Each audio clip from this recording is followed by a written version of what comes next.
No need for that, is there? Hello there, strange-looking citizen.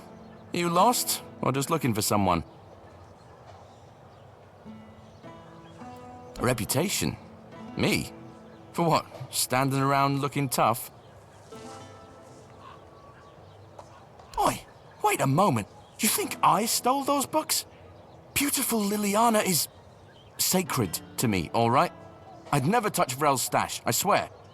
I was saving up for the new volume. Now it's gone? How the hell am I supposed to know what happens to Liliana next? No! I dunno. But there's this red priest hanging around who loves scaring the crap out of soldiers. Always preaching doom and sin, you know? And you know what's worse? That damn priest saying Liliana's, inspiring moments are why I'll be cursed. He told me I'd grow hair on the inside of my palms. What kind of nutter says that to a bloke? Is that even a thing? Damn brother Ismat got me paranoid.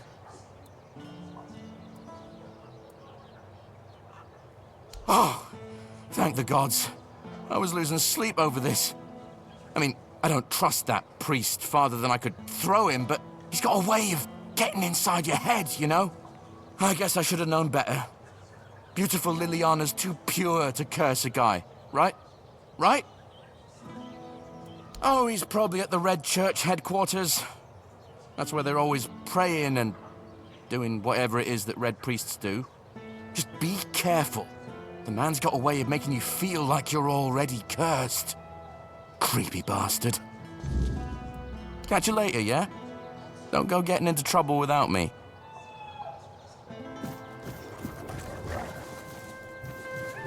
I wasn't expecting... company.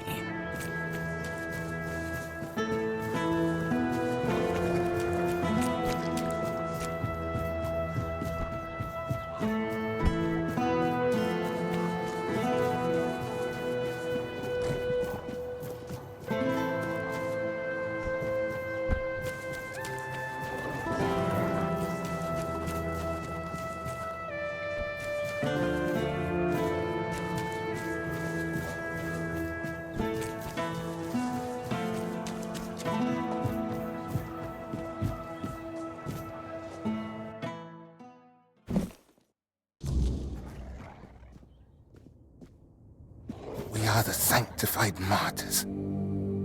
Through blood we strive for purity. Through purity we serve the people. We are the sanctified martyrs. Through blood we strive for purity. Yes? What reason do you have to interrupt my prayer? What could be more important than this?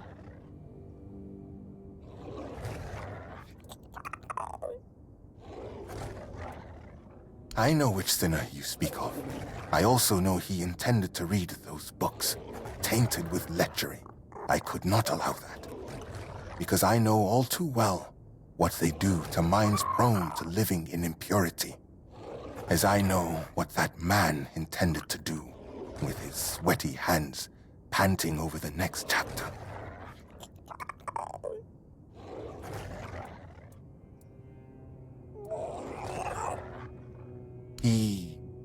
He intended to stain his soul with sin. People who are lost for their entire lives don't even realize they're on a path to nowhere, that each new crossroads only leads them more astray. I only want to protect them from this. I want to ensure that their life's path would have fewer moments of doubt over whether to succumb to temptation or resist it. Of course, I am a Red Priest, after all. I know much about the struggles of the spirit, about what shatters a person's dignity, about the acts that cloud the mind with a fog.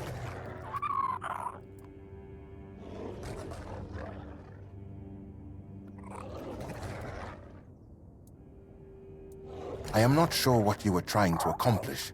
It wasn't practically thoughtful, clever, or frightening. Please, just go. I'd like to get back to my prayers. We are the sanctified martyrs. Why do you disturb me again?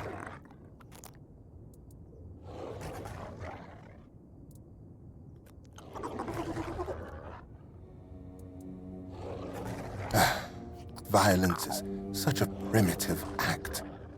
Yes, I stole those books that are thick with words yet imparting no virtue, filled with vulgar, scandalous illustrations.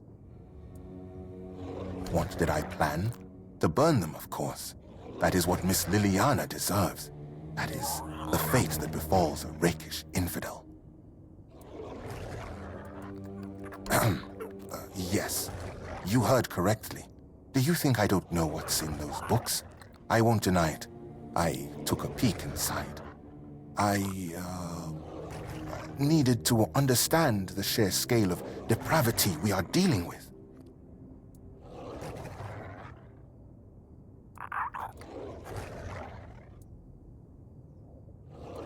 I must refuse you.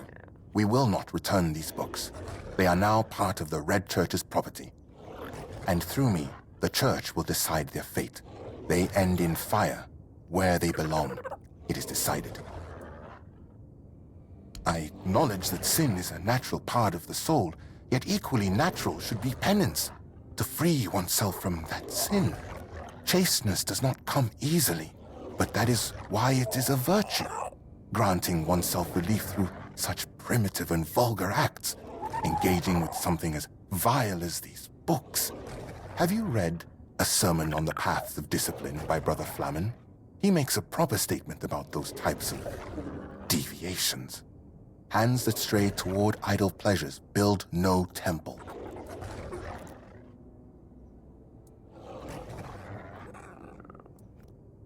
So, what has someone like you gleaned from them? I am most curious, especially since it's written that a hand that lingers on selfish desire serves no purpose higher than itself. Know this, the seed is sacred, meant not for waste, but for the cultivation of life and the service of greater purpose.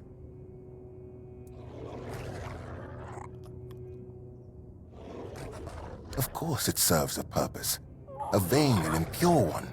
Such self-gratification weakens the spirit and body. It compels the heart to submit to every fleeting whim. Meanwhile, to be men means resisting those whims, holding back the hand from striking, restraining the hand from depravity. How can a man be ready to protect his loved ones if he's so willing to blind himself through sin? Just to remind you, a blind man cannot fulfill his service either to his kin or Kay, which makes him barren and forever lost.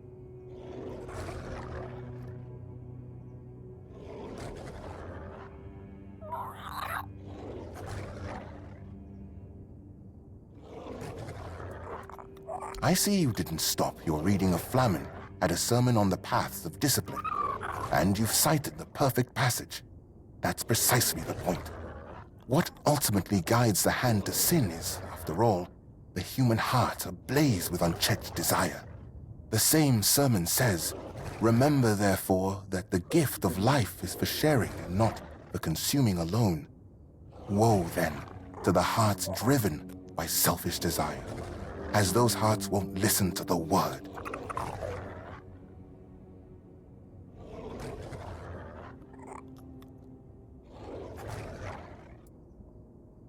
I fear that sometimes this tone is necessary in priestly service. We know human nature all too well, do we not? Avoiding an admission of guilt does not mean avoiding punishment. Someone may treat my teachings with disdain, but ultimately, they will still stand before Kay and her word. Your words, however, are wise, and they lead towards reflection.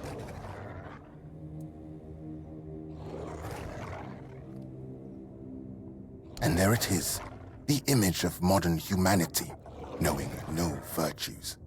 Stripping purity from every aspect of life, you kill holiness. And then, in the face of life's hardships, you ask where grace has gone.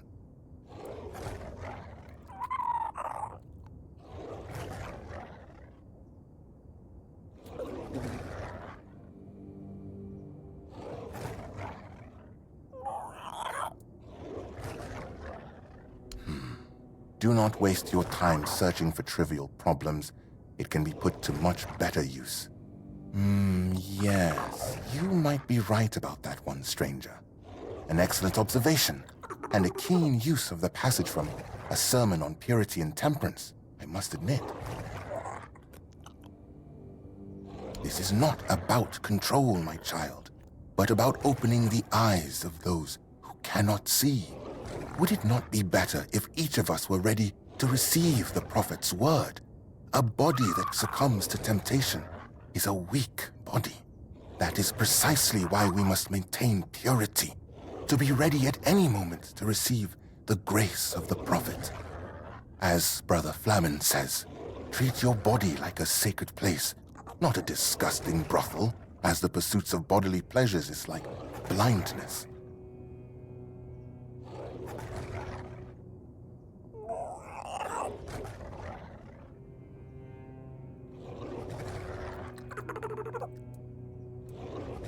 Through understanding and grace. That is a fragment where Flamen was not mistaken. It is difficult to interpret it otherwise, and his argument is further strengthened by his reference to the texts of esteemed priests. Nevertheless, the matter here is different. It has been stated many times how such acts dull the human mind. Such pleasures are like gathering rotting apples, unproductive at best, and poisonous at worst.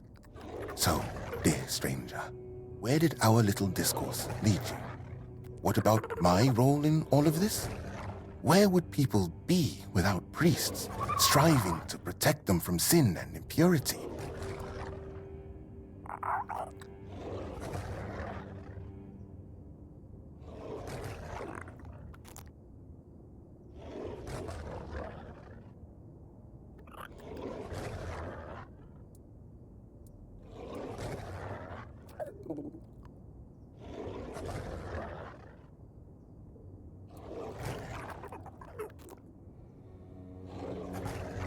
Everything is tied to faith. Don't you see? Every act, every gesture of our hand may prove defining. Separating those two orders won't do any good. Enough, stranger. I see you've tried, but I won't debate matters of faith further. I remain unshaken. The books will burn. Now, let me return to my prayer.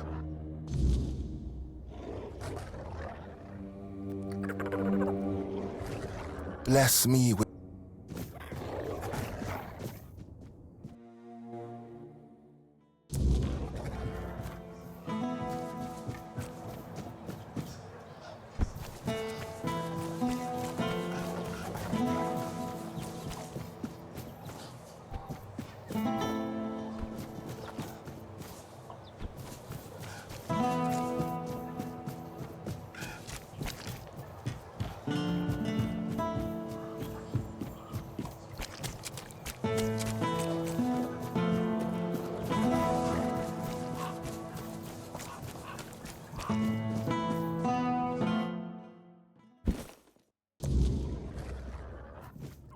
Before you ask, no. I do not have any books personally signed by Merlin, nor will I fake his signature. Damned red priests. You'd think they'd have bigger problems than a bit of questionable literature. They don't have to like it. But nobody's forcing them to read it either. Well, thanks for looking into it, for whatever it's worth. One more thing. I can see you're alright, and I hope I can trust you. We need to talk. No, this time. I'm not in the mood to even joke about that. This time, it's serious. A matter of life and death, you could say.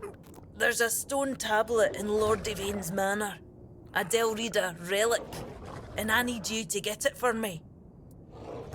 I need to ask you for something. It's serious. It might even be a matter of life and death. There's a stone tablet in Lord Devaine's manor. A Delrida relic. And I need you to get it for me. The tablet was made by the Theud tribe and given to House Tarian as a token of friendship between the Delrida and the people of Cuanacht. It's cursed, I suppose. Look, I'm no Theud. I don't pretend to understand their magic. But I do know the tablet causes nightmares. The thicker the weirdness, the worse they get. And, well, we all know what happened to Lady Maeve. If that tablet killed her, it can't stay in the manor. Aye, if I'd known, I would have said something. But I didn't. No until the Stone Wardens reached out to me a while ago, asking if I could petition Lord Devane to return the tablet to the Del Rida. I own a bookshop. I don't exactly have the social standing to march into Yvain's manor and demand a hand over an ancient artifact here. Maybe it should, but it's also history. If the Stone Wardens are right, this tablet is one of the oldest examples of Theud craftsmanship. A piece of Del Rida magic that survived on Avalon for centuries. Still, if it comes down to it, if it's a choice between taking it or leaving it behind to do more harm, destroy it. I'll deal with the Stone Wardens afterwards. Ask any Ulf, and they'll tell you the whole Theud tribe isn't honourable, just because they use magic. They'll also call the Volker a bunch of raving lunatics. But while I don't put much stock in prejudice, it does feel wrong. No everybody gets an open door invitation to the Lord's Manor just for showing up in Cuanacht, you know. It's not like I haven't tried. I spoke to that snake, Anselm, but he practically threw me out the gate. He set a price so high, I'd have to sell my bookshop and still come up short. When I told him about the danger, he accused me of lying. Said I need to learn how to haggle. What a smug, spineless wee worm.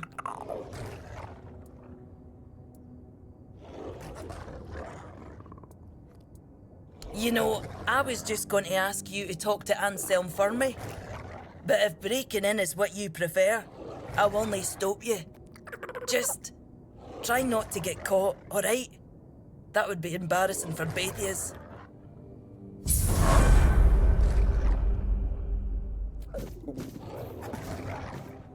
Hello again.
There's no need for violence.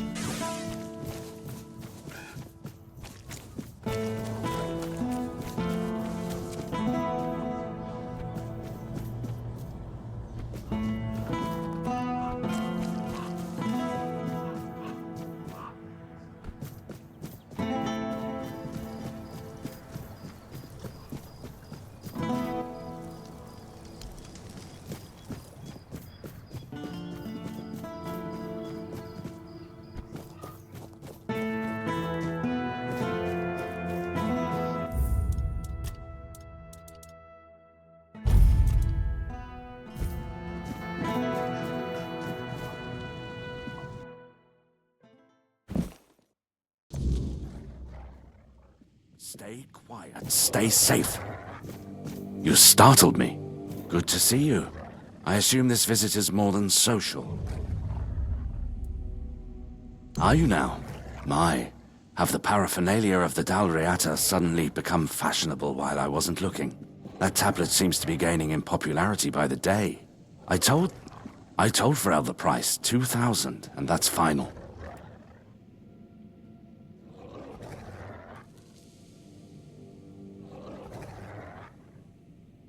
Oh, please. That tablet has been here for ages, and only now it's cursed. What happened to Lady Maeve was tragic, of course, but I highly doubt it had anything to do with some dusty Dalriata artifact. For someone supposedly well-read, Vrel could have come up with a better excuse. Oh, very well. Lord Yvain was ready to give it away anyway, but I convinced him otherwise. How would it look if we handed over a part of our treasury just because some Dalriata came here and demanded it, claiming it was once theirs? What would the people think? We've shown enough weakness with Camelot. We can't afford to show any more. Take the tablet. Do whatever you wish with it. I never want to hear about it again.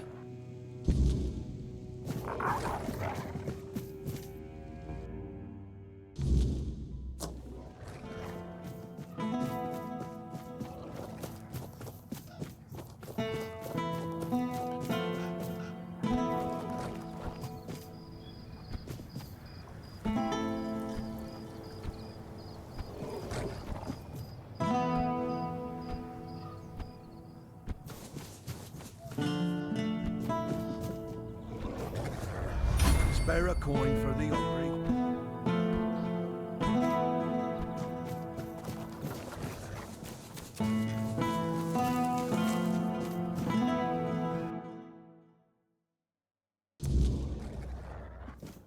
Hello.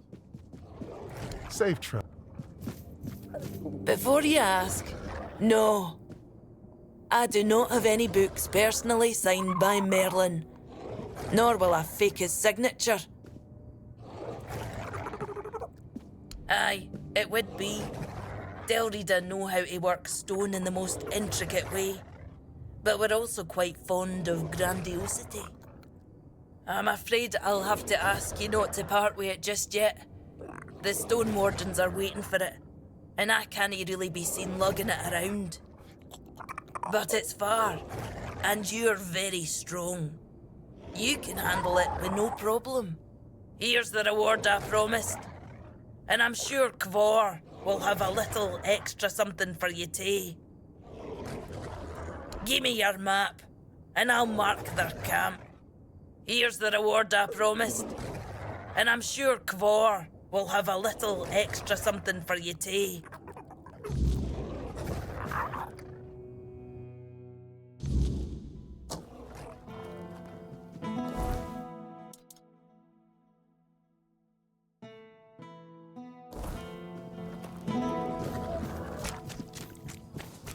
Spare a coin for the hungry.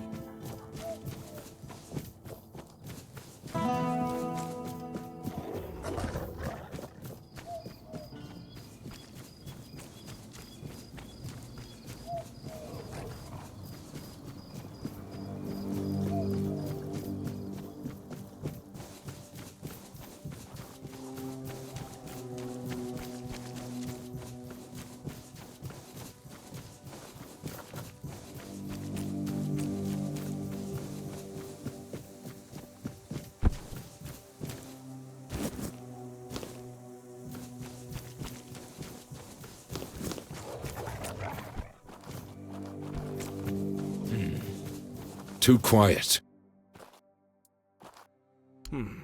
Sure. I come from Camelot. My father and sister were both legionaries. They died in the north during the conflict there. If they could see me now, overseeing workers in Cuanacht, they'd burst out laughing. They never had much respect for the people here. Thought they were stubborn and arrogant, always questioning the authority of the capital. But, truth be told, I've grown fond of them. They're strong folk, proud of their independence, and it suits them. These lands belonged to the Tarians for centuries, after all. They were once a proud house. Their founder, Palamedes, was one of the Knights of the Round Table. He had the once and the future king's trust. Now Camelot has no king, and Cuanacht, well, it's as if it has no lord. Lord Yvain isn't like his ancestors. He plays politics, while even his father stayed clear of that. He always put Cuanacht first. Yes, I've talked to a lot of folks here. They always say it's a shame that Yvain can't man up and make a decision. They wish they could trust their lord the same way they trusted the Tarians for centuries. But they see his doubt, and now they're starting to doubt themselves. They don't know if Cuanacht is still their home, or something they've already lost. Orders from Legat Denom. There's a good chance that the men here will eventually be brought with us to Camelot, just like the locals who chose to relocate to the capital. Once that happens, the weirdness will swallow this land, and then there'll be nothing left of this ancient tree. The weirdness always twists the most beautiful things into terrifying horrors, as if nothing beautiful is allowed to exist within it. That's why we're trying to save what we can, in one way or another. The magicians and alchemists in Camelot will put these materials to good use. You've never heard of Fulfar and Bondorka, have you? Those two settlements had a centuries-old agreement to share a single menhir. They hold it back and forth in a special trawl. Just ropes, wheels, logs, and raw human strength. Sure, their alliance fell apart in the end, but that was on the human side of things. My point is, Camelot's engineers have their own ways. They're damn good at what they do. This menhir is special. There's still a weird fire burning inside, though it's fading. The magicians want to study it. They want to figure out how to sustain that flame, or maybe even rekindle it. That knowledge could help restore menhirs that have already extinguished. As things in the north grow more tense with each passing day, the capital wants to be sure that when the weirdness comes close, Camelot will be protected. Life was easier back in Camelot. Nothing ever happened, scumbags.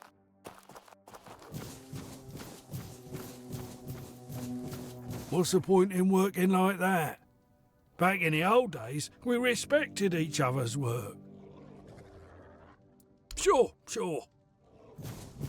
Oh, it's you. What brings you around? I've got a minute. She is? She never said anything. Damn it, Enora. It's been rough for us, but I didn't think it was that bad. Thank you for telling me. I'll speak to Cade or Sign. Maybe they'll come up with something. Here, I know it's not much, but it's all I can give you. You've done me a great favor. I won't forget it. One foot in front of the other, yeah? Take care. Nice to see ya.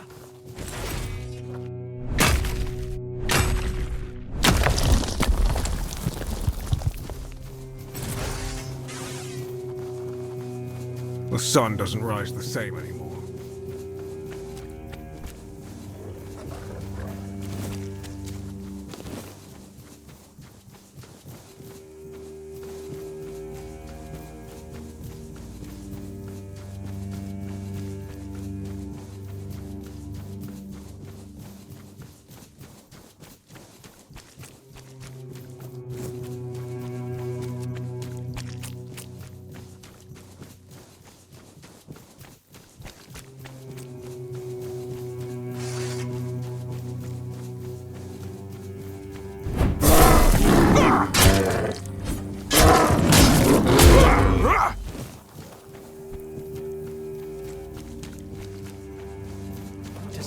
want my peace. You're nothing but a peasant.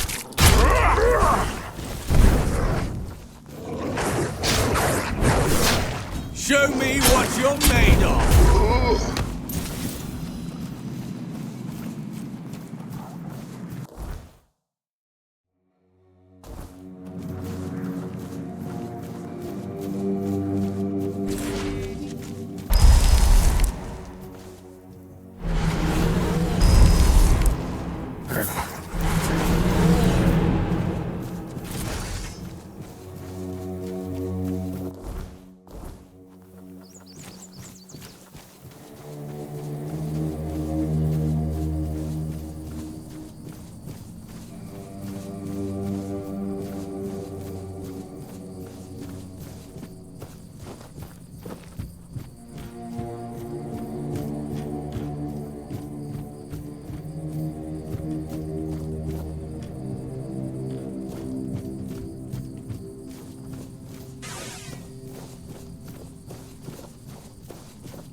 Looking for shelter, traveler? You're welcome to join us, unless you're worried a big bad Dalrita might eat you for breakfast.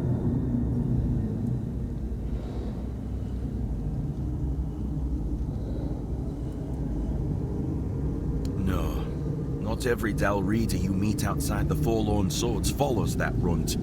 They've always kept peace with the people of Cuanacht. Yvain still honors the old treaties. But with those Camelot dogs milling about, it's not as safe here for us as it once was. Better to stay out of sight. Oh, you've met all of us, have you? They're a friendly Dalrida, just like they're a non-reader who aren't so small-minded. Or so I hope. I invited you to our fire, not into our business. We mean no harm to anyone here. That's all you need to know. A gift? Ah, I see. And you lug that thing all the way from Cuanacht? For that alone, you have my respect. Now, let's take a look. Ah, so that's what happened. The stone chipped, and the meaning of the runes changed. Sweet dreams turned into living nightmares. This is why I don't trust magic. The simplest, stupidest thing can end up killing you.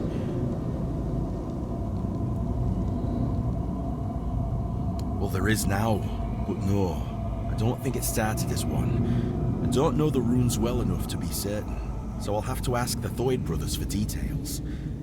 But it looks more like a blessing than a curse. At least now they can rest easy, knowing their tribe hasn't done something so dishonorable. Aye. And I'd say because of cracks between people, too. If we hadn't strayed so far from one another, maybe all of this could have been avoided. Then again, maybe not. Maybe fate makes no mistakes. I suppose we'll never know.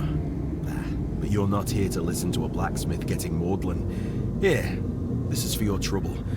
May your burdens be lighter to carry from now on.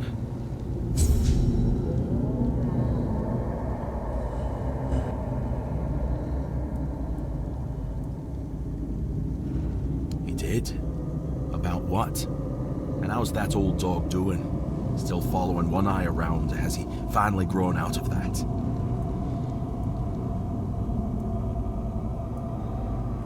I don't. It's not the Stone Warden's place to meddle in others' foolish wars. We are. Oogway is my brother. Not by blood, but by stone and steel. It's a bond forged in flames, and like good steel, it can withstand more than a few petty clashes.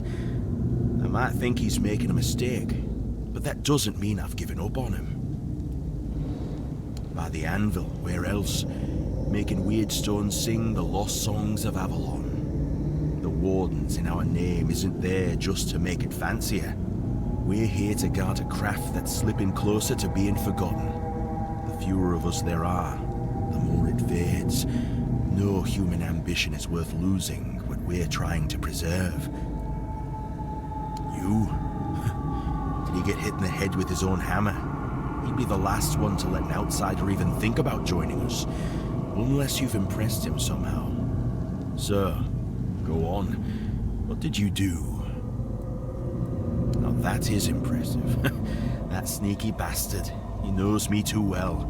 Fine, I'll give you a recommendation. But first, I need a little favor. There was a swine pup trailing after us, whining that he wanted to join in. Kid couldn't even lift a hammer or a pickaxe. He's got no place here. But the whelp was stubborn and an idiot. He wandered into one of the half-collapsed tunnels in the mine we were scouting. I haven't seen him since.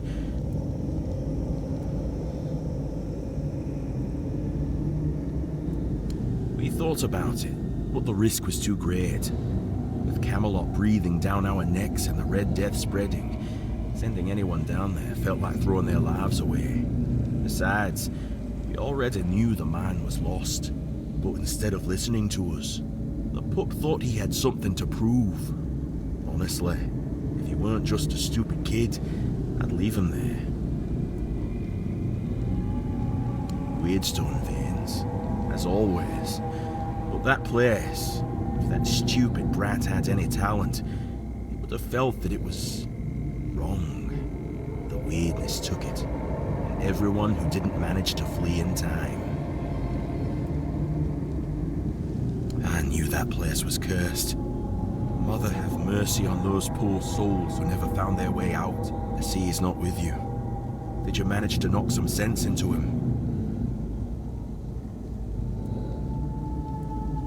As all men should. I'm not sure how that'll work out for him. Kid has a knack for biting off more than he can chew. But his future's not his to worry about now. Let's focus on yours. To start your path in our brotherhood, you'll need a talisman sung from Weirdstone. We carry it from the moment we join, and it's our only companion when we fall into the stern dream. I'm sorry, but that's knowledge I can't share with you. Not here, and not until you've spoken with our leader at the Forlorn Swords. One that will allow me to see if Oogway was right to send you my way. Here, follow this design, and when you're done, show the talisman to me. Shoddy work would be an insult to both me and Darvan.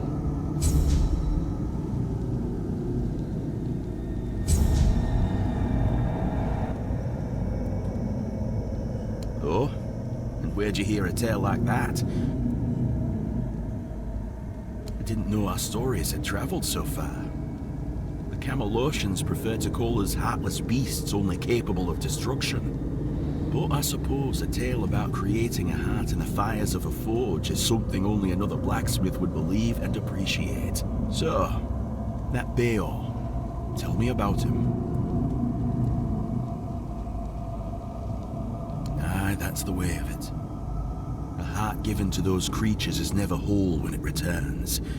If it returns at all, they drain every joy, every spark, leaving what's left little more than a brittle husk. I'm sorry your friend bears that burden. He used iron, didn't he? Iron's too brittle. Steel's no better. It's cold, lifeless. To forge a heart, you need metal that is alive. You need a metal that will sing as your heart sings when you see the smile of a loved one.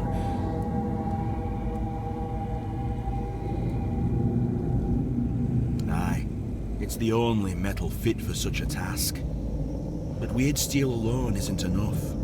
It must be woven with ethereal cobwebs, threads that will give the heart its strength. Bring me those and I'll forge the heart. After that, it will need to be filled. But that task will fall to you.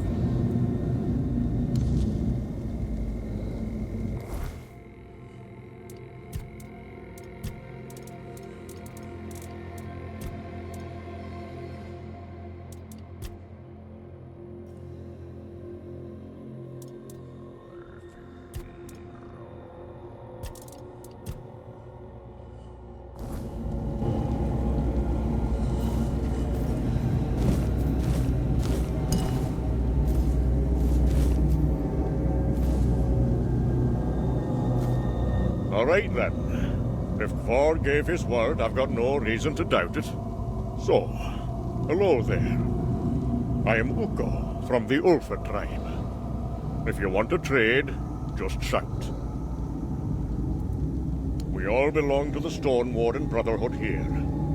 Ugwe was with us once, but he left to join One Eye. Aye, he always struck first and asked questions later. That's his charm. But I was surprised that he joined One Eye. Our commander Darvan never supported the rebellion. He says the Stone Warden should act with reason and strength of will. I believe that too. I don't know why Ugwe left. Sometimes I miss him. We grew up like brothers, even if we were only cousins. Old Watchtower. Used to be empty. Then some right nasty bugger moved in. An ogre. Big. Loud. With teeth that can chew through stone. And I mean that literally. Saw him from a distance, munching on weird stone. Probably what made him howl and run about like that. If I were you, I'd keep well away. No trouble. No point risking your ass for nothing. Best wait until he drops dead on his own. He will drop dead from all that weird stone one day, right?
Kavor's got too soft a heart.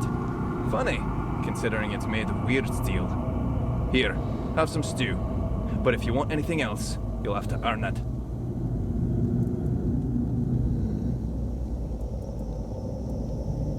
Aye, you wouldn't guess it, but the big lump's a hopeless romantic. Soon as he met that man of his, he was ready to light the forge.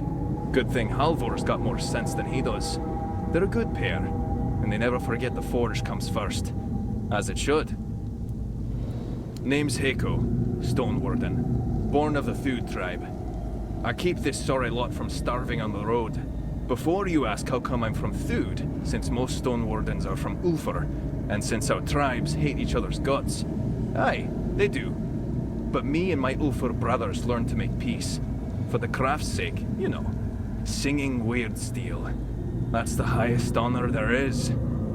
Always felt like there's a bit of magic in it. That's what pulled me in to begin with.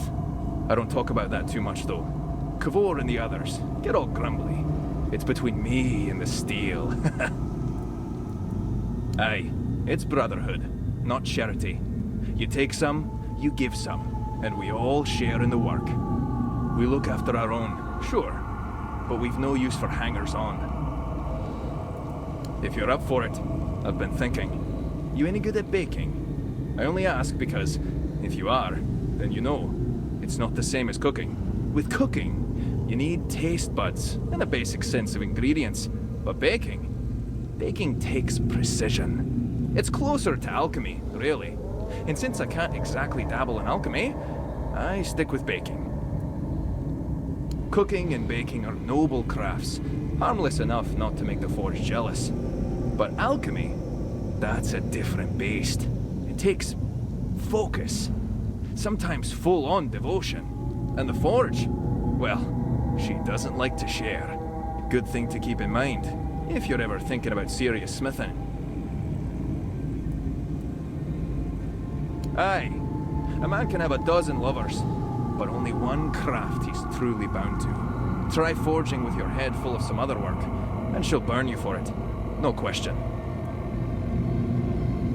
Aye, I'm getting there. See, some of the Thud alchemists use ingredients from the weirdness in their potions, and I thought, why not try something similar, but in the form of baked goods? Maybe if we sprinkle the weirdness into food, it'll help us build up a resistance to the fog. But I need someone to gather a few things. Ether bloom, a handful of ethereal cobwebs, and some butter. I'm all out of that. Got plenty of flour, though. Ah, so you know it. Yes, it can be smoked, sure.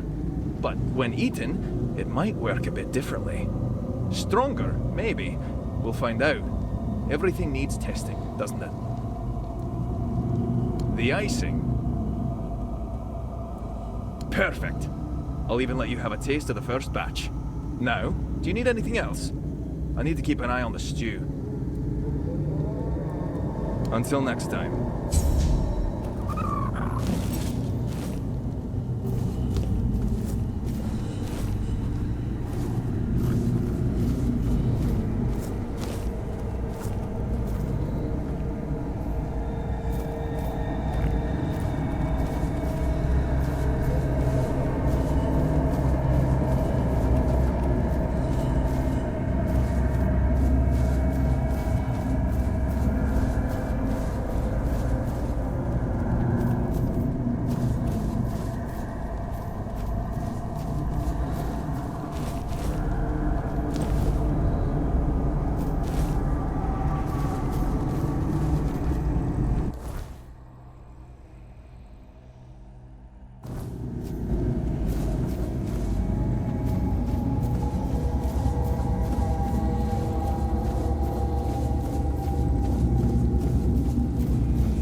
What is it now?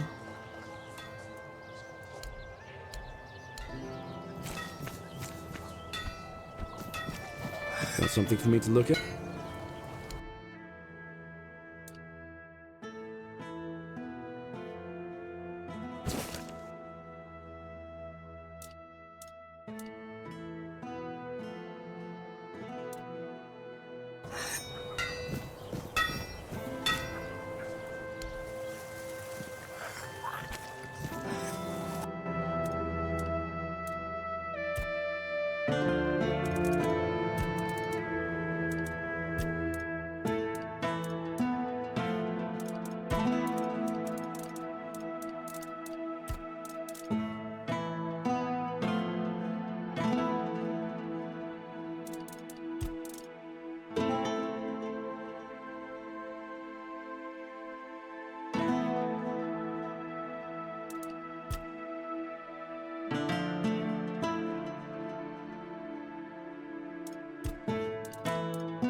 I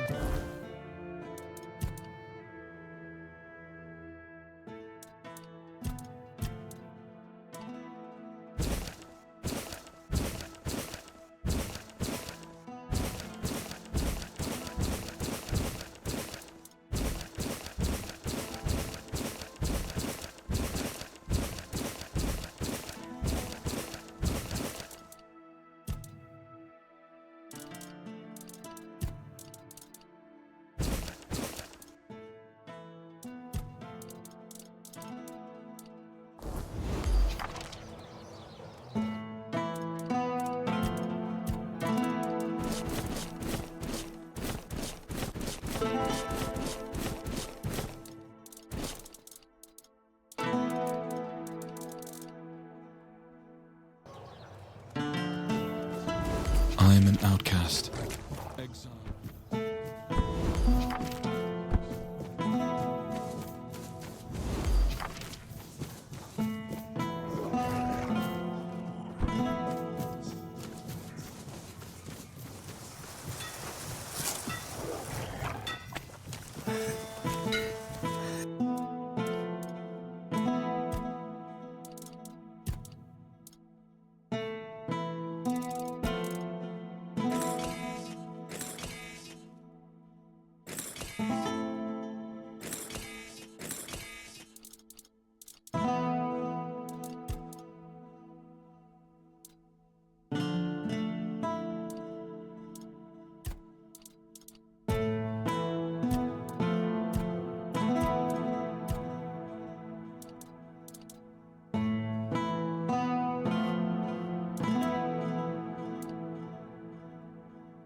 You're right on time, depending on what you need. Do you have them? Ah, perfect. Now, this'll take a bit. I need to blend the ether bloom into the butter first, then mix it all. And done. Mmm, they smell amazing. Here, take a few, for your trouble. Let me know what you think.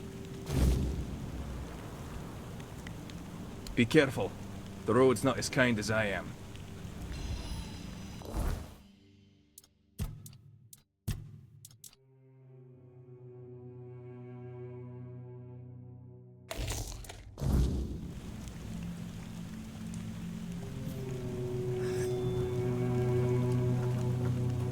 Ah, good to see you. What brings you this time? Whew! I really need to tweak the recipe. Couldn't even lift my hammer afterward. Still, not bad. I'm pretty sure I could also add something else for more flavor. Not for now. I'll need to get this one right first. And with my stone warden duties, I can't let it eat up too much of my time. Still, I can share what I've cooked. For a price, of course. I like you. But it's still Brotherhood supplies we're talking about.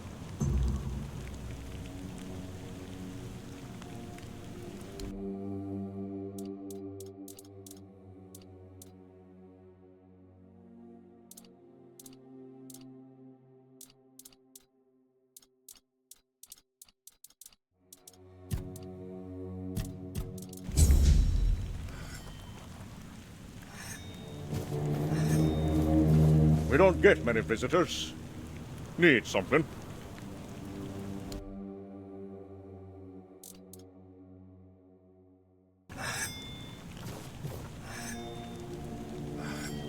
Well, I'll be damned. Next time I see Ugwe, I might even hold off on punching him in the face. Sending you here was a rare gift from him. He knows how grateful I am for every new pair of hands skilled in our craft. Take the talisman to Darvan at the Ulfer tribe. He'll know I sent you.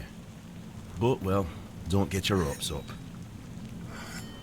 Even if Darvan sees your skill, you're still not Dalrida. We've never taken an outsider, and I doubt that'll change anytime soon. But for what it's worth, I'd gladly call myself your brother. But I don't know if there's anything you can do to make it true. Good. And maybe we'll see each other again. May Mother guide you through the dark.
I'm so glad to see you. I haven't had the chance to properly thank you for helping me with the hospital. Truth be told, it's still rather hectic here. But at least I don't have to constantly worry about money and supplies anymore. I do wish I had more time for all the patients. But perhaps, in time, we'll be able to bring in another healer, or at least an apprentice.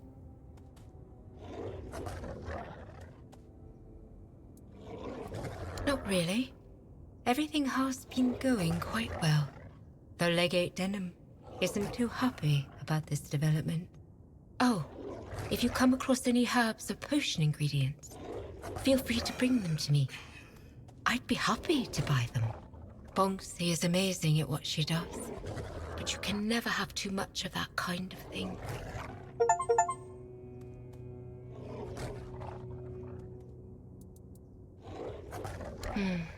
Here, take this. I hope it helps. Unfortunately, that's all I can give you. We have to make sure there's enough for everyone in need.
Good.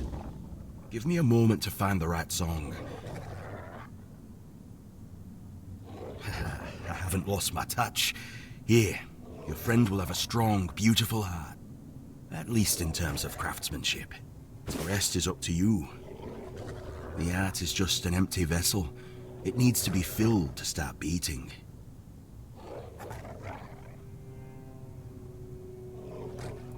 Well, there are two ways. Through death, or through sacrifice.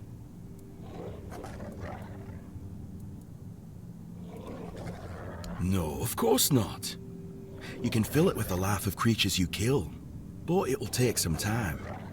A life torn away is far less willing than a life freely given, and I can't say what effect it'll have on Bayo. It's not a method we use often. You can pour some of your own life into the art. It'll weaken you, sure, but I'd say some sacrifices are worth making.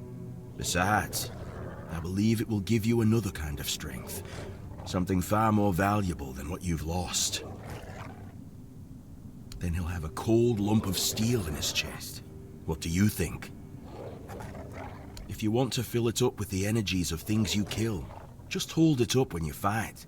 It will collect life, and at some point, will give you a sign that it's beating again. Come to me and I'll bind life to the heart. If you decide to fill it with your own energy, just tell me. Either way, come back with either a full heart or when you make up your mind.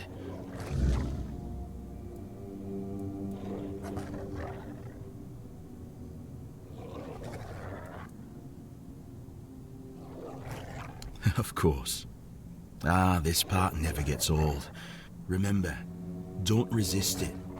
Let go of your instincts and focus on the heart. You'll feel a bit weak afterward, but don't worry. Strength can always be rebuilt. Here, feel how warm it is. It will serve Beor well.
What do you need?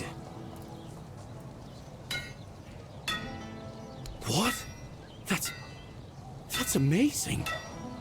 What materials did he use? What else was needed? Did he tell you how to make it? Oh my. I have so many questions. But those can wait. First things first. For this, I will need your help, my friend. Once more, as always. So, shall we begin?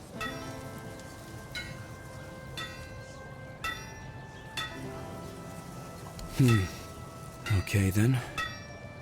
Let's see if those Stone Warden legends have a grain of truth in them.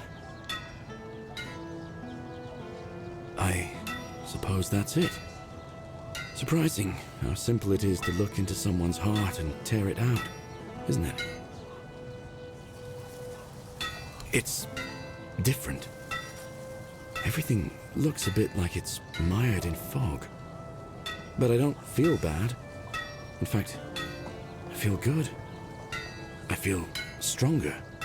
I guess more will become clear with time. For now, I'll just have to wait and see. The measure of my debt to you is 2 hearts. I don't know how a man could ever repay something like that. I'll be going back to work. Visit me sometime. Don't be a stranger.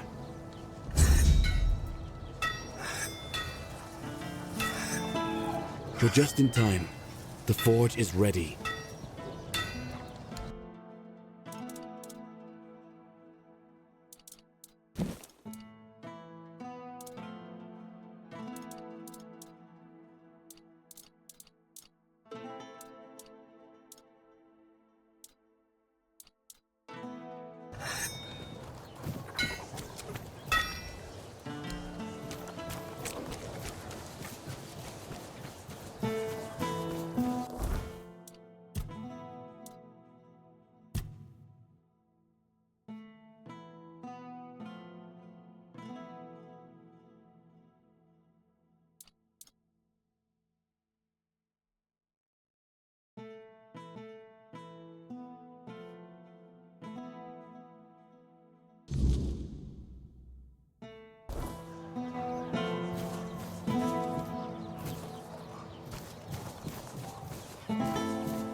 Help a soul out on your journey, will you?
My voice. Find my voice. They have it, twisted it, and now speak in my name. But their words are not mine. Find my body, once undying, now rotting in endless torment. Free it. End this agony.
You can see me, hear me. How strange. That's not how it's meant to be. I decide who sees, who hears, yet here you are, unbidden. Why?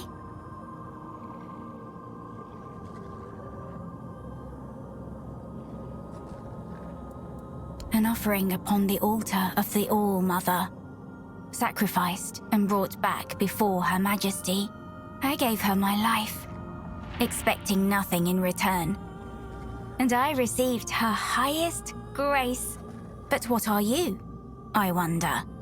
That you've broken the rules of my domain? Perhaps the Mother sent you, or perhaps you've come to tear my purpose apart. I am Laurelia. Do you know my title? I am the Herald of the All-Mother, her voice. And all who heed her voice shall receive grace, while those who defy her shall perish. You will carry out her will fervently, won't you?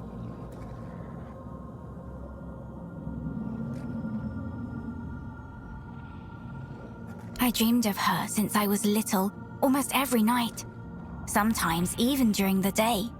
The villagers said it was a gift, but I was afraid. I was afraid of the Mother. Can you believe it? I lacked faith. I didn't know I was chosen. I resisted serving in the temple. How silly I was. And then she came. Warm, good, present. Take my body and soul. Take my life, Mother. I accept your offering, my child. Rise and walk, and I shall speak through you. Be my voice. Ah, Niante, the fractured one. Yes, she feels the void, doesn't she? The emptiness, where her compassion once dwelled. What she cast away? A fragment, a spark. Hers, yet no longer hers. It clings to me now, bound in service to the All-Mother. And does she need it? Truly? Compassion can be a burden, a chain that weighs down the soul. I held it for her because she could not bear it. She gave it to me.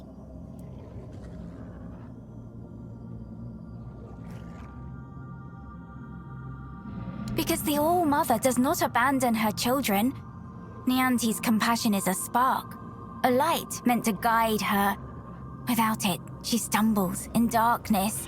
But to reclaim it, she must prove herself. It is not a gift freely given. It must be earned. Is that what she told you? That I stole it like a thief in the night? No. It was her despair, her doubt, that cast it away. I merely caught it. Then she must prove herself worthy. That fragment is steeped in corruption. To return it as it is would destroy her. Take this. It holds what she has lost. Bring it to the All-Mother's altar and cleanse it in her light. Only then will it be safe to return. Go, and tell Niante this. The fire she extinguished still burns, but only she can decide whether to let it consume her or warm her soul. Her will is to offer you the truth that will guide you in the darkness. Entrust your soul to her, and she will lead you to salvation. The All-Mother holds all wisdom. In her womb, the threads of destiny intertwine. The tides flow to the rhythm of her heartbeat. In prayer, you will find greater wisdom than in all the scrolls and books of the world. Ah, I hoped it wouldn't come to this. And yet, it is as I feared. The fire dims. The song ends. And the voice must fall silent. If this is her will, her voice shall be yours now. Few are touched by her in such a way. The voice of the Mother is a gift, but also a burden. Go then, and let us see if you are worthy of bearing it.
Who are you? Let us pray together.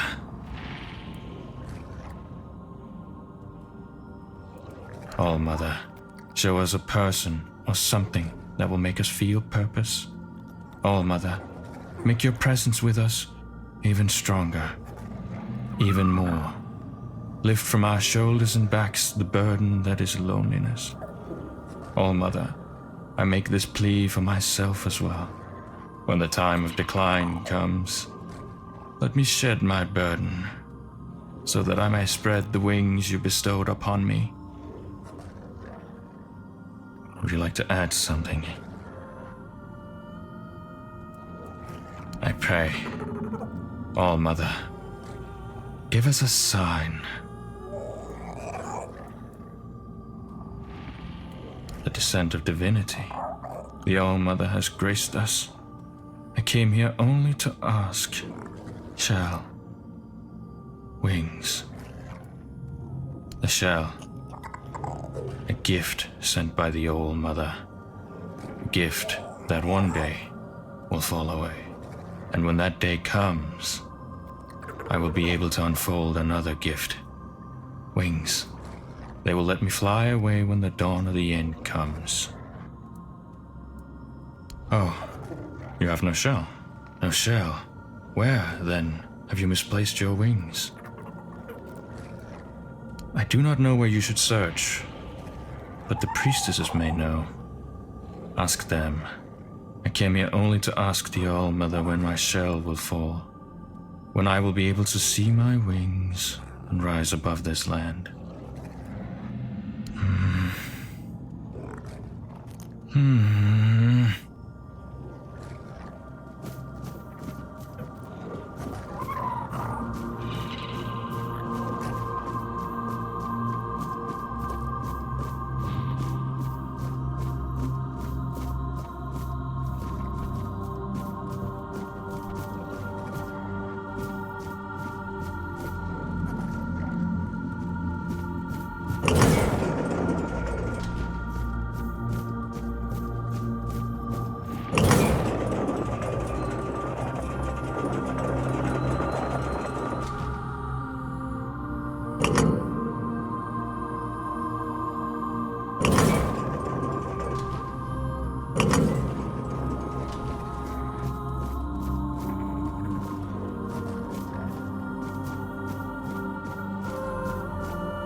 lost you are. How clumsy. If you seek salvation in the blessing of the All-Mother, then I'm afraid you've come to the wrong place. This temple isn't blessed anymore. It's tainted and rotten. Try to leave while you still draw breath. Do not repeat the same mistakes I made. For if you do, a fate worse than death will befall you. Who am I? Who am I? I'm Kireth. I sought a way to help the priestesses, to reverse the weirdness that corrupted them. I was a naive fool, and now I pay the price.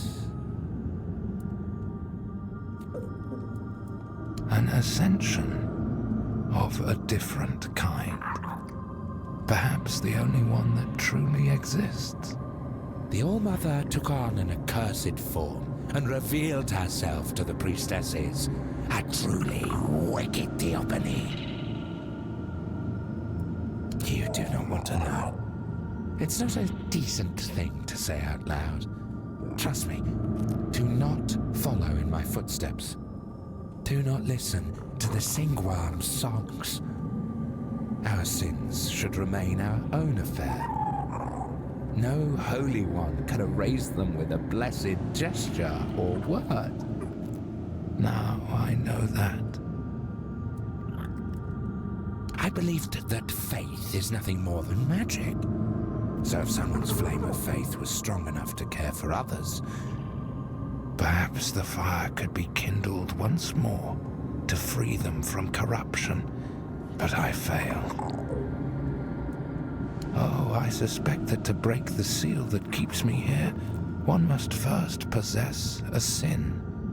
But whether you are sinful enough, that is not for me to judge. The Frithir, however, knows much about sin. Still, I can't ask you to do this for me. It would be best if you simply left this place.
What's that noise?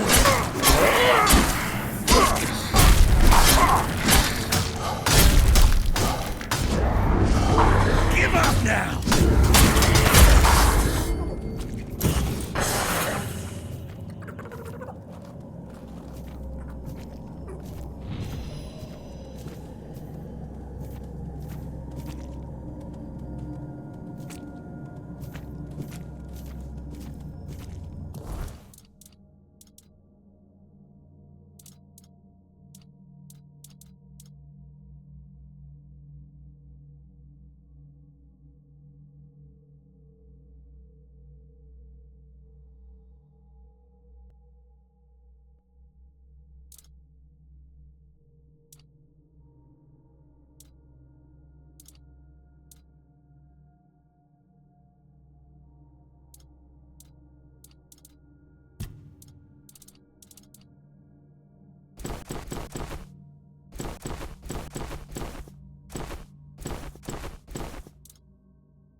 What happened?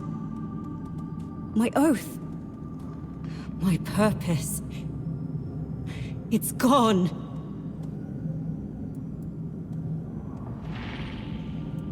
A knight of the Round Table. I proudly bore the name Percival in honor of my predecessors who served King Arthur. Like the first Percival, I set out in search of the Holy Grail. My path led me here, to the very temple where my father once wanted to send me for priestly studies. I never felt a calling then. But this time, I heard something calling me. I thought it was the Grail, but it was her, whose sword-wielding hand I was to become. False goddess. An abomination, pretending to be the All-Mother, corrupting priestesses' minds. A Four-Dweller. One of those four-armed creatures King Arthur fought when he first arrived on Avalon. The kind I'd only read about in old texts. I did. I challenged her to a fight for claiming to be a goddess. For poisoning the minds of the innocent. She said she would prove that she was the only goddess here. She forced her way into my mind, and made me vow that if I lost, I would become her paladin and serve my only true All-Mother forever. I was vanquished. I knelt powerless before the false All-Mother as she pierced me with a blade. I was to carry it within me always as a sign of whose power I am now under. Be careful. If you face her, fight fiercer and strike harder than I did. Above all, don't let her into your mind, or she will turn your own body against you. I spent countless years trapped in the prison of my own body. Bound to her service, where I found the truth. The only truth worth knowing. I was blessed with her presence. I warmed myself in her radiance. Why did you take it from me? Why? I'm sorry. The oath I swore to the false All-Mother. I can still feel its binding. Even my death did not entirely free me from it. You could ask the All-Mother to forgive me. Beg her to grant me the honor of being in her presence once more. No. Kill her. Kill the false goddess. Please. I trust in you. Am I forever tethered to this place?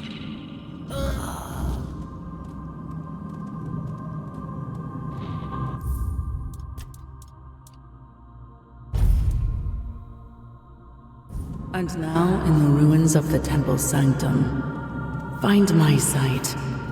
It has always been, and always will be, all-seeing. It watches you, even now.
Set of eyes.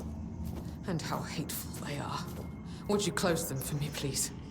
Could you grant me a tiny scrap of mercy?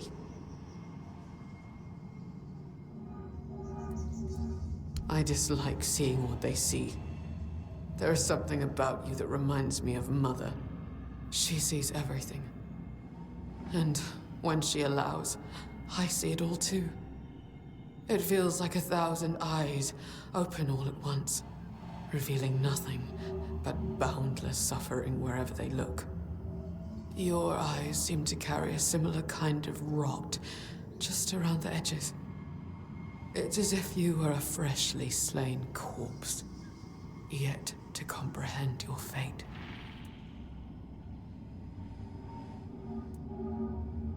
Mother is bathed in shadows and swaddled in raven wings. All she ever sees is misery. The day she appeared in the temple, she requested a frith from me. As I cast my gaze upon her, my mind shattered, and my soul was torn into pieces. On that very day, I made her an offering of my eyes, begging her to be freed from my gift. She deemed it an insult, and has been punishing me ever since. All eyes in the temple are at my disposal, whether I wish it or not. My sight knows no limits, and all that I see, I take upon myself. The sins The impurities, the perversity, they fill me to the brim and cling to my throat like black tar. Mother made me the unwilling confessor to any unfortunate soul who dares to set foot in her sanctum. The only thing I can do is grant them absolution, albeit a hollow one. After all, they've already doomed themselves by coming here. You cannot. Mother abhors sinners. No living soul has ever been permitted to bask in her unholy radiance. She will only allow herself to those she considers worthy. Yet nobody is, nor will anybody ever be worthy. To her, our kind are no more than beasts. We revel in our transgressions. She finds it repulsive. I find myself agreeing with her more and more with each passing day. No man is devoid of sin, nor does it seem do they wish to be.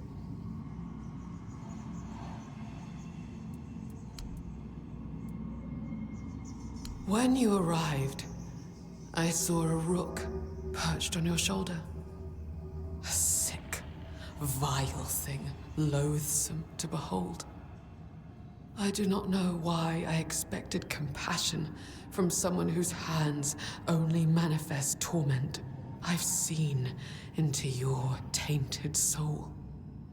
No matter what path you take, it always leads to despair. You are a blight upon this land. That is all you have been, and all you will ever be. Alas, no matter how revolting I may find you, it is my sacred duty to offer you relief from the burden of your sins. Who knows? Perhaps even you are not beyond salvation.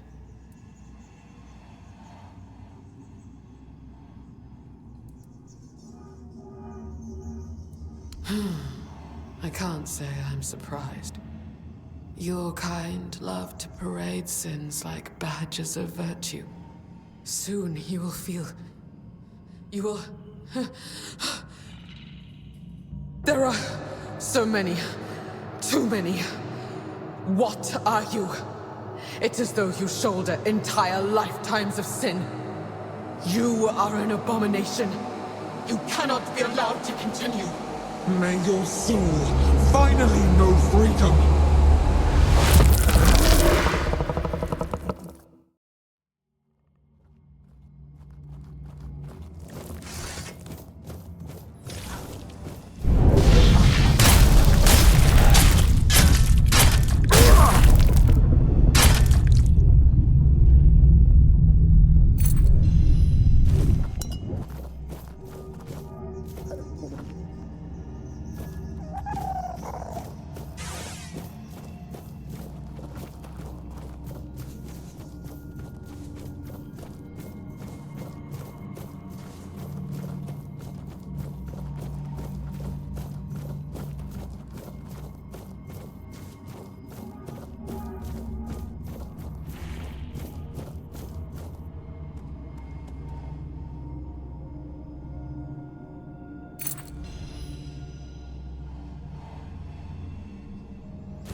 You're here.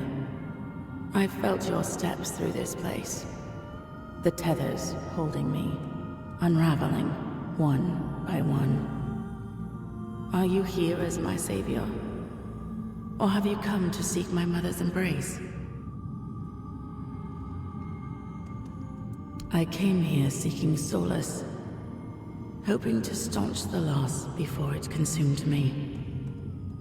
I called into the emptiness, desperate to reach what I had lost. But my cries were met with silence. At first, I thought they had gone unheard. I was wrong. The woman here felt it all. My grief, my bitterness, my rage. They trembled before my sorrow. For to make a mother weep is a child's greatest sin. The weirdness bound us all together. I became their image, and they became mine. Have I? Or have they? They prayed so fervently, and all their prayers fell on deaf ears. They sought answers to unjust suffering, but found none. Like children lost in the dark, they clung to the first voice they heard. And because that voice carried only agony, they believed themselves doomed. There is no path for a soul so utterly lost, but to descend into madness and despair.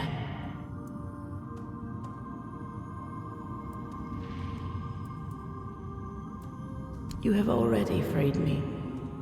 You restored the sight I shared with the tormented Frither, and returned my undying body, once bound to the fallen Percival. And my voice, I grew weary of it, so I gave it to Lorelia to speak on my behalf. The sweet girl made it her own, ensuring she will remain here, even when I am finally gone. I lingered only because I wished to meet my savior. I had hoped, but no. What I hoped for no longer matters. As for the others, I fear they are too far gone in their madness. The only freedom left to them is the one only a mortal can embrace. Farewell, stranger. Perhaps our paths will cross again.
You survived the confession, and you carry the essence of sin.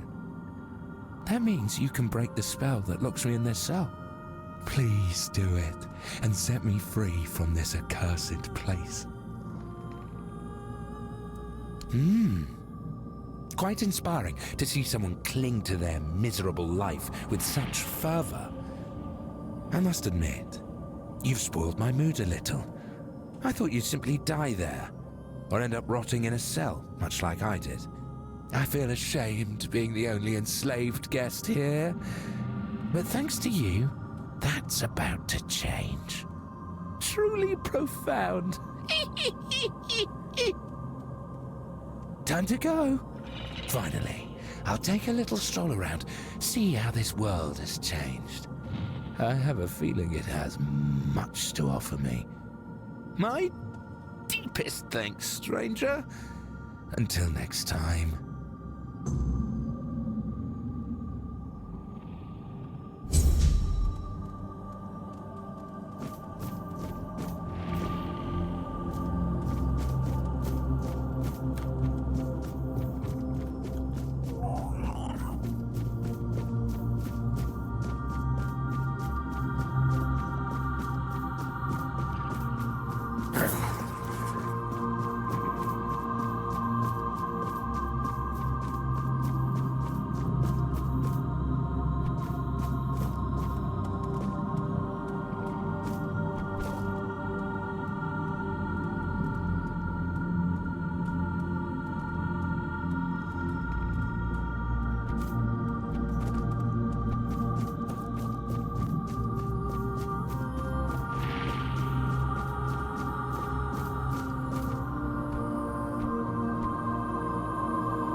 You came, and here I thought you'd wuss out.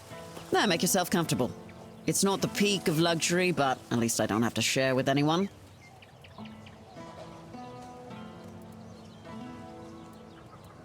You don't beat around the bush, do you? Good. I wasn't planning to waste time talking anyway.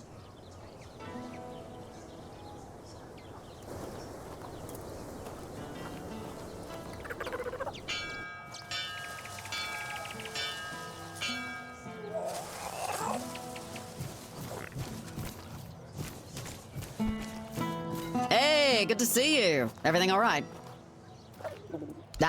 Sorry for leaving like that, but you were out cold. Didn't have the heart to wake you. Didn't think I'd wear you out that much, honestly. Anyway, thanks. Had a good time. Yeah, I could tell. But I'm glad. I'd hate to disappoint.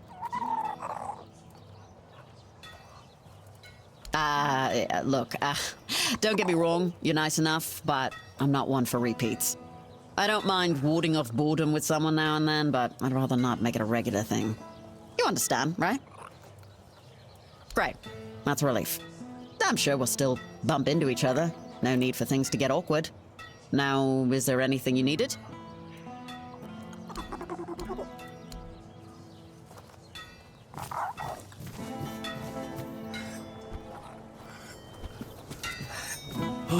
it's you. It's really great that you're here. I meant that I might need your help with a few small things, and that's why I'm glad to see you. And don't worry, this time it's not about replacing an ill heart. As far as I can tell, the one I got from you, it's doing just fine. Oh, that's kind of you to ask. And, well, truth be told, things are a bit different. My body feels stronger. Honestly, I've never worked better. Her fears even started giving me these suspicious looks, like I'm about to take over his forge and business. But it's different when it comes to my thoughts and dreams. They're confusing at times. I'm not sure how to put it into words.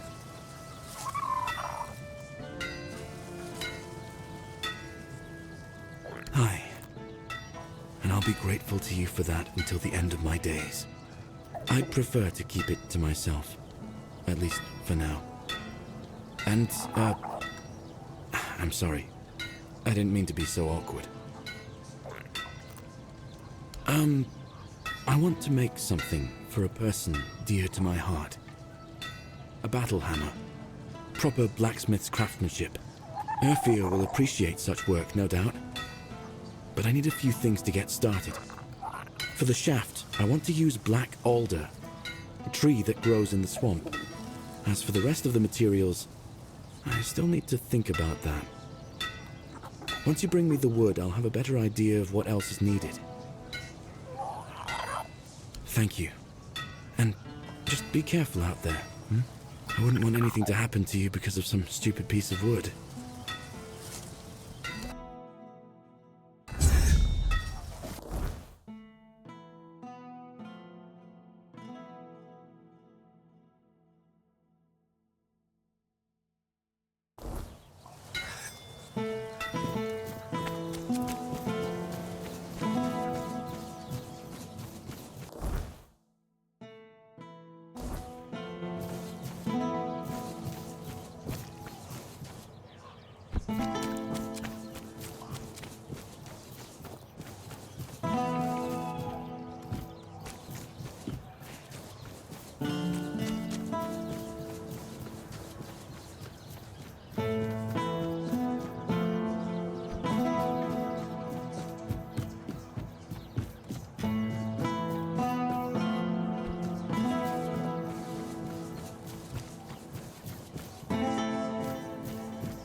Good. Keep it up. I have no respect for cowards. Yes? I see you managed to defeat Sanguinor the Crimson. Good job. Some say he was a knight who fell in battle and was brought back to life through dark magic. That he rose from the grave as an undead monstrosity with an insatiable bloodlust. Others say he was just a terrible jerk. Either way, he's gone now. Here's your reward. I'll await your return.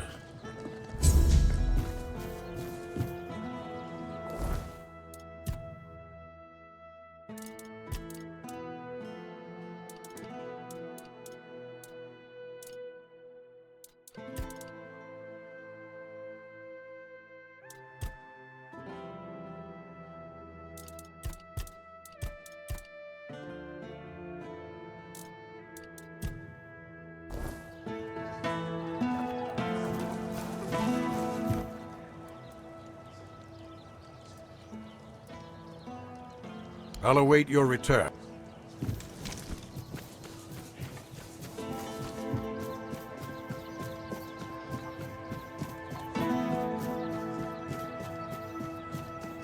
Help a soul out on your journey.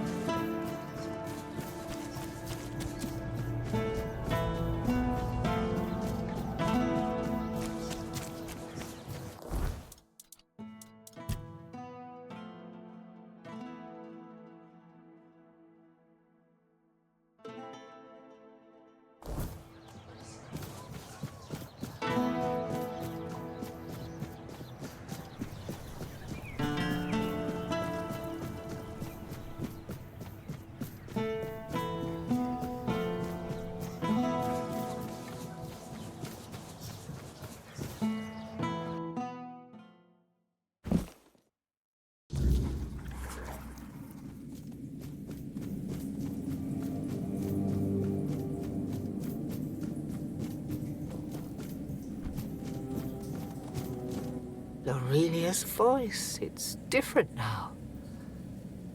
I take it you're the reason for that. So, this is it. The piece of myself I've been missing all this time.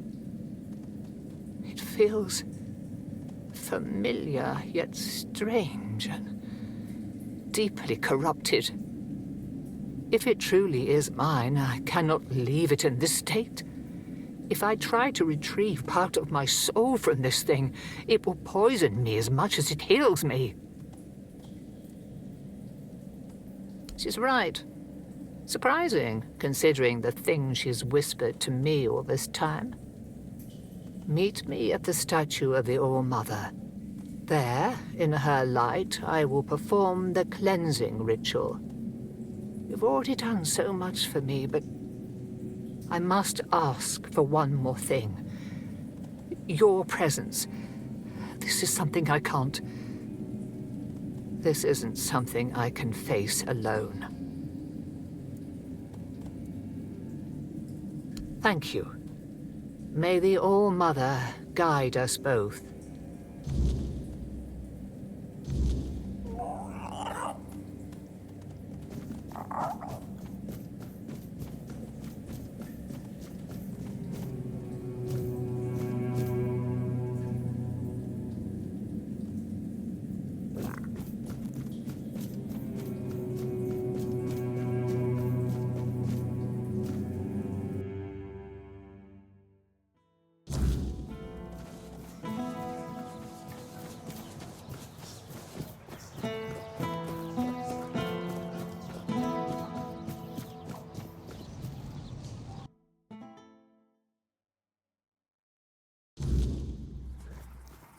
Stay quiet. Ah, there you are.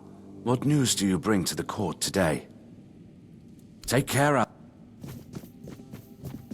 I wasn't expecting company.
You stop? Ah, a visitor.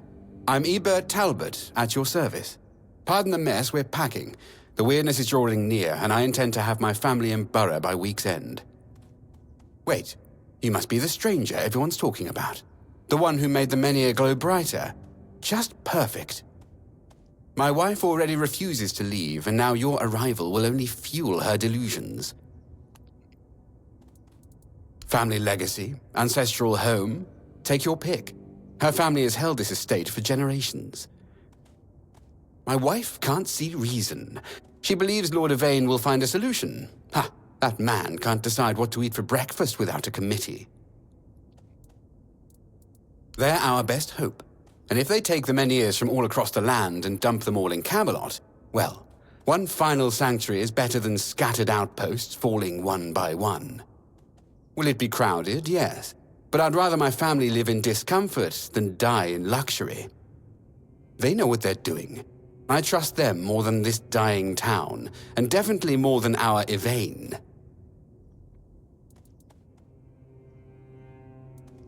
Multiple times. I've attended every meeting, presented rational arguments, offered to fund transportation for those who cannot afford it. Yvain listens politely, then does absolutely nothing. a weak man bearing a great name. His ancestors were a great house. Legends say Palamedes stood firm against Arthur himself. Yvain can barely stand against a stiff breeze.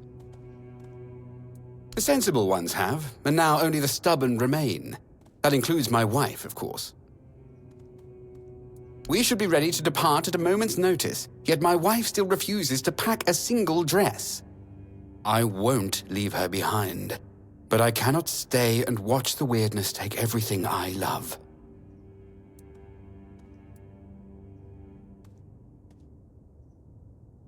Short of the weirdness retreating, no, I don't think so. Then I face an impossible choice. Leave my wife to die, or stay and perish alongside her. I love Vesa with every fiber of my being. I cannot imagine life without her. Perhaps in the final hour, faced with the encroaching fog, she will change her mind. You would do that? I'd be most grateful. Vesa respects new voices than my endless nagging. If you could convince her, I would owe you a considerable debt. You need something.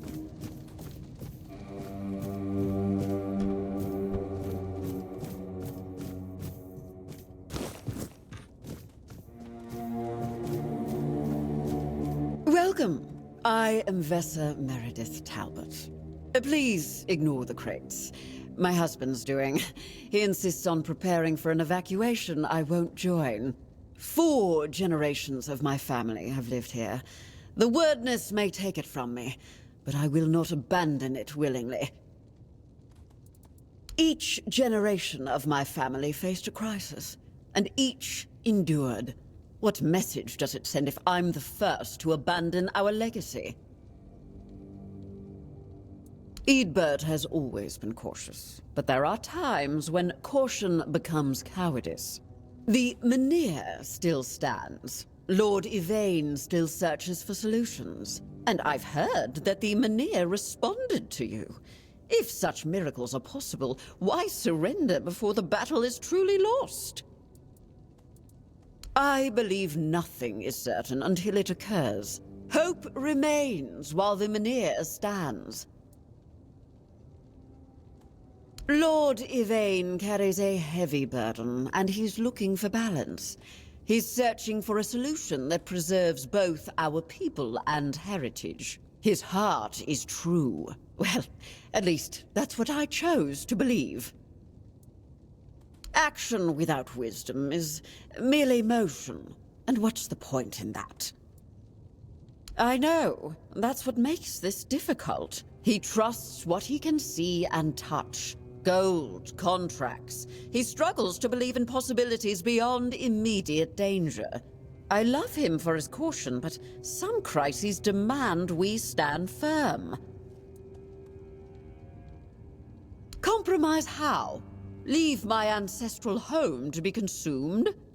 Watch Camelot tear our Menhir from the earth? I've packed essentials should the worst come. But I cannot pretend to accept what I believe is wrong.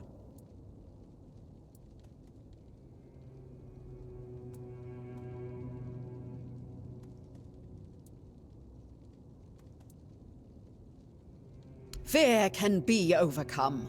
My husband is stronger than he knows. Our ancestors faced plague, war, and famine without abandoning this land.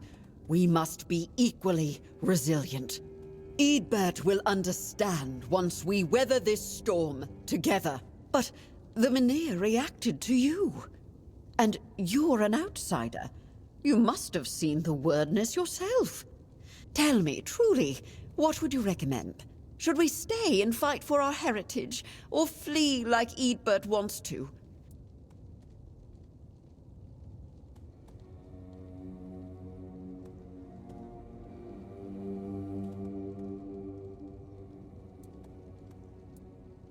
There's wisdom in that. My grandfather told stories of battle retreats that later led to victory. Perhaps this isn't surrender.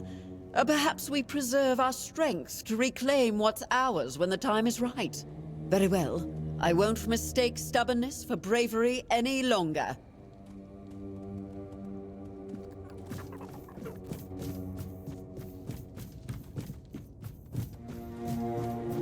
You startled me. Did you speak with Vesa? Has she finally seen reason? Truly, you've done it? I don't know what to say. You've accomplished in one conversation what I couldn't in a month. How did you manage it? No, it doesn't matter. What matters is that we'll be together, safe in Bara. What miracle did you work to change her mind? Yes, you're right. This is between us now. Whatever you said clearly worked, but the path forward must be walked together. No more talking through intermediaries. Thank you for giving us this chance. I won't waste it. I promised you a debt, and I intend to honor it. The Talbot family doesn't forget those who help us in our hour of need. Here, this key will open a crate we won't be taking with us. Just passing through. Good.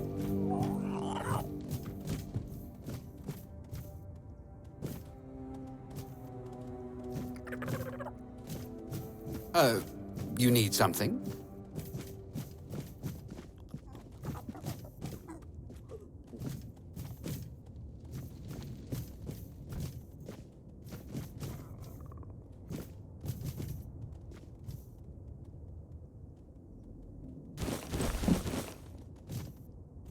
Just passing through?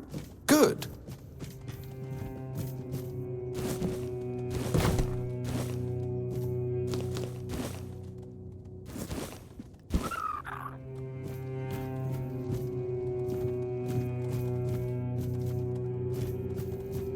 Just passing through. Good.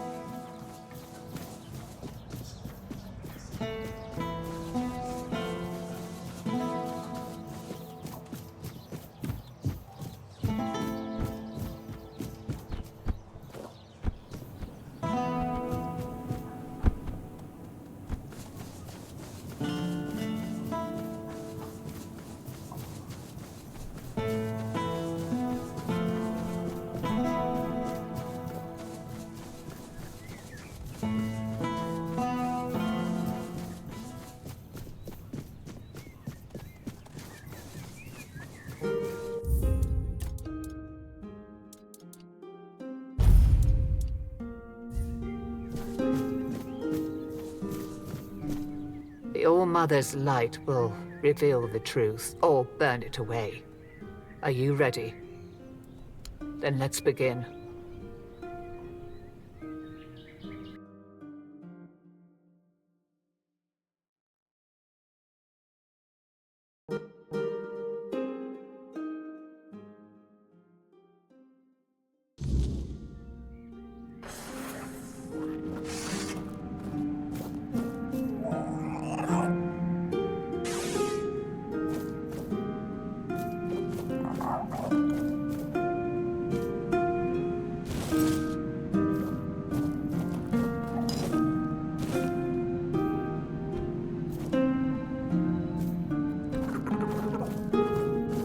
Oh, hello. Are you real, or just another shadow of this place? My name is Nianti. I don't know how long I've been here, but something's wrong. I don't know why I'm here or why I can't leave. I came to the All-Mother's temple not that long ago, I think. They said I had a gift. They said I had the power to heal. I wanted to use it to help, to serve. But one day something changed. Corruption seeped into the temple, into me. I tried to fight it, to cleanse myself in her light, but I failed. I tried to escape, but I couldn't. And now I'm here. But that can't be the whole story, can it? What? That can't be true. How could I serve when I'm trapped here? How could I help anyone when I'm incomplete? Tell me, what's left of me out there? Is it enough?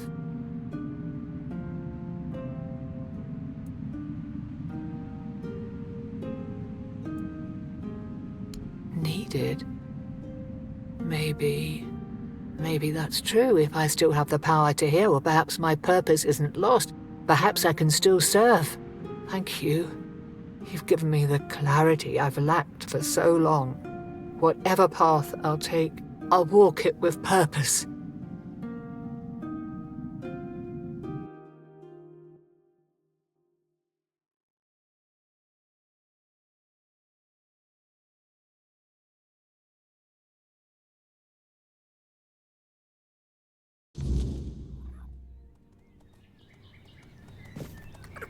So, this is what it feels like to be whole again. It's strange. Like I've been walking in a fog all these years, blind to what I'd lost. And now, the light is so clear. I feel as I always should have: compassion, care, hope, all the things I pushed away out of fear. They were never weaknesses. They were my strength. First, I will return to the people of Cuanacht. They deserve the priestess I promised to be, not the bitter shell I became. You have done more for me than I ever could have asked for. You reminded me of who I truly am. For that, I will always be grateful. No, you didn't. The All-Mother guided us both. But now it's up to me to carry this forward. Thank you, truly. There is much to do, but this time, I will face it with open arms and a whole heart.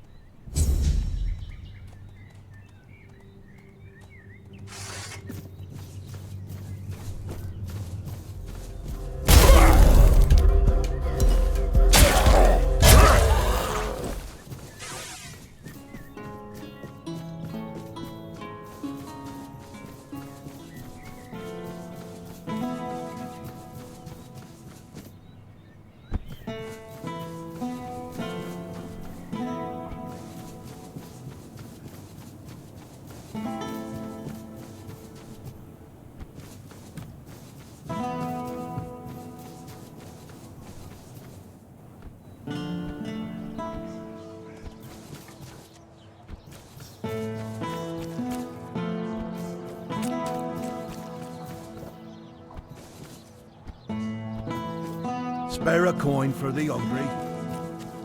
If it's quality you seek, take care. Well, go. Oh, hello, hello. Coming. Good to see you. Nice.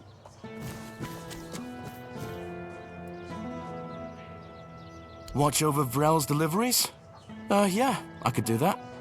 I mean, it's not like I've got a lot going on besides guard duty and reading about Liliana's wild adventures. I'm just not sure she'd want me around, you know. Folks here, they don't like Camelotians much. But, maybe I could prove them wrong. Huh. Well, if Vrel's all right with it, maybe I'll give it a shot. Besides, it'd be nice to be around someone who doesn't judge me for where I'm from. All right, I'm in. Tell her she's got herself a new delivery guy.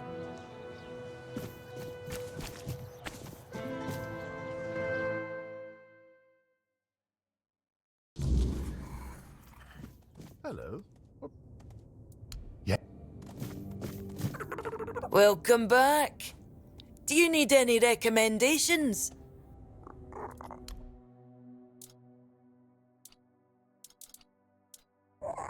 Before you ask, well...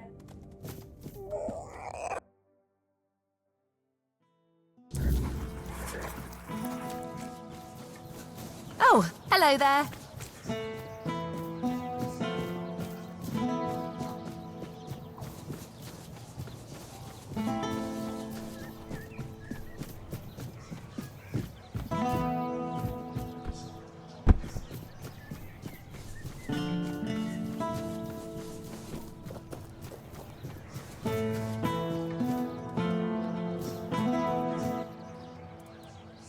first and foremost. And filth is heavy souls don't rest so heavy on filth. Guards don't see filth. Their eyes glaze over when they look in filth's direction.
Isn't this a sight?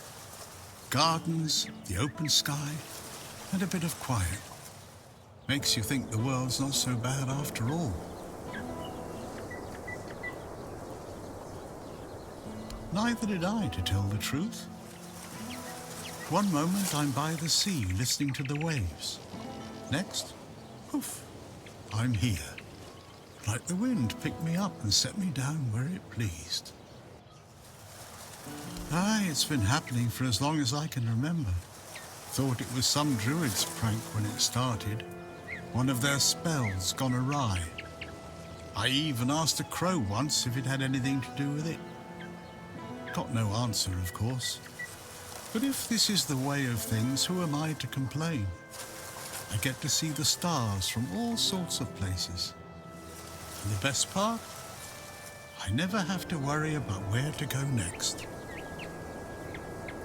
Not in the slightest. The world's a big, messy place, my friend. If the winds of fate decided to carry me themselves, who am I to argue? I'll make the most of it, wherever I land. And look at this. Landed me in a fine garden, with fine company. Fate must think highly of me, eh? No, not much, I'm afraid. But I've heard it's a lovely place. Good folk, strong traditions. They've got a treasure here, you know. A shield given to Palamedes of House Tarion by King Arthur himself. Quite the tale, that one. Someday I'd like to see it with my own eyes. Imagine the history in that. Something touched by the old king, still standing proud. Now that's worth a trip, wouldn't you say? Safe travels, child. May fate be on your side.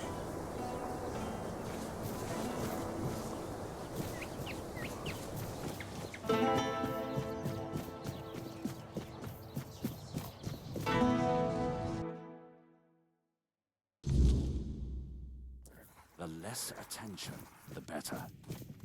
Just passing through? Good.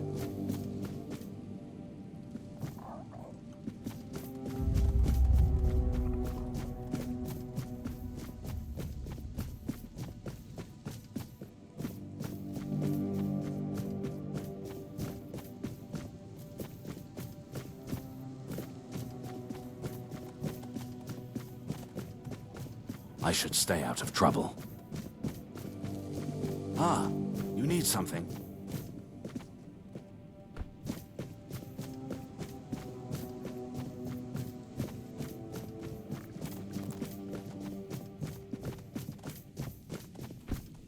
I wasn't expecting company.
Help a soul out on you, Jim. My wife's not writing back. I'm starting to get worried.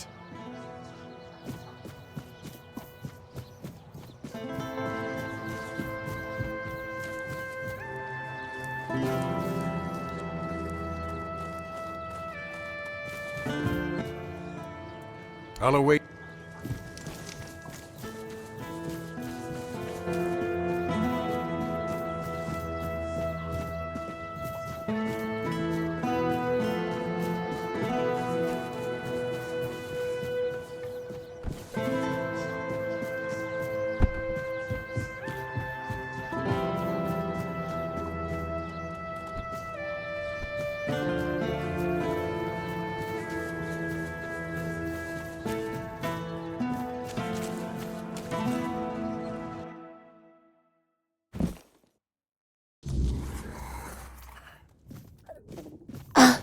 You need something? Oh, come in. Company's rare these days. If the...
Now, of course, we need to head to the Menhir. If I've read the notes correctly, the ritual has the best chance of success if we perform it after nightfall. No time to lose. The sooner we start, the sooner we'll rid our lands of this Camelot scum. Now I need to prepare myself, but I'll be waiting for you by the menhir after nightfall.